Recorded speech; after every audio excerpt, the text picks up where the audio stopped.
Middle East Report with James Dorsey on Sabahul Muslim.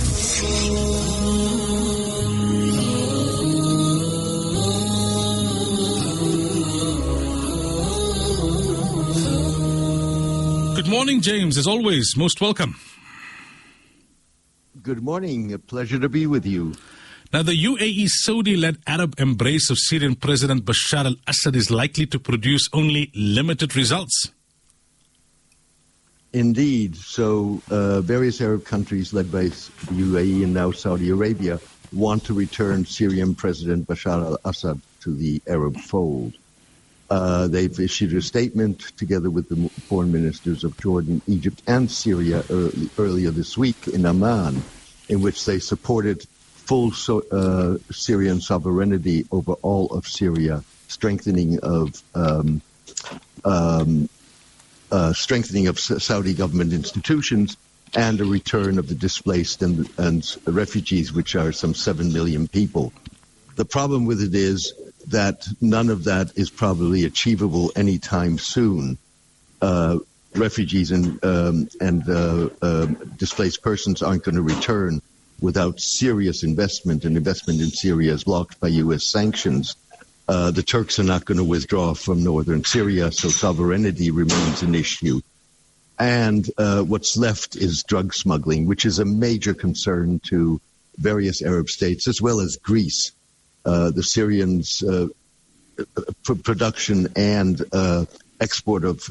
illegal export of Captagon, which is in amphetamine, is an economic lifeline. It's worth $50 billion a year. Now, Saudi Arabia has said it will welcome LGBTQ tourists. Indeed. This comes on the back of the controversy over LGBTQ in Qatar during the World Cup.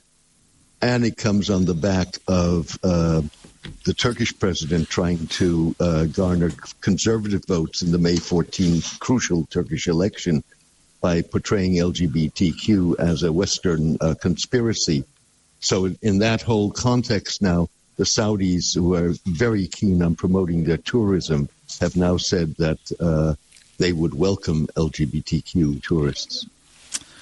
Dubai emerges as a gold smuggling hub for Commando of Sudan's rapid support forces and corrupt Zimbabwean regime as legal proceedings in Britain and France fuel questioning of the integrity of the Emirates' financial system.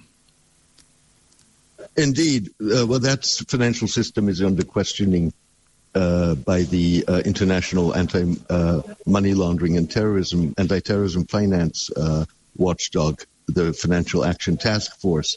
You now have the Emiratis supporting the rapid support forces in Sudan, even though they would like to see an end to the war in Khartoum. And at the same time, you just had convictions in Britain of two people accused of money laundering with tacit Emirati connivance. And you have a lawsuit in France alleging that Total, the French oil company, was involved in the torture of Yemenis in a UAE facility in southern Yemen. And then finally, allegations resurfaced that China is building a military base in the UAE. Indeed. So a year ago, there were satellite photos of which the United States interpreted it as the Chinese building a secret naval facility in Abu Dhabi, in the Abu Dhabi port. And under U.S. pressure, those operations and activities were halted. There's now new evidence of the Chinese of construction on that Chinese facility having restarted. And this comes, of course, amid a whole slew of allegations against the UAE in terms of its support for Russia,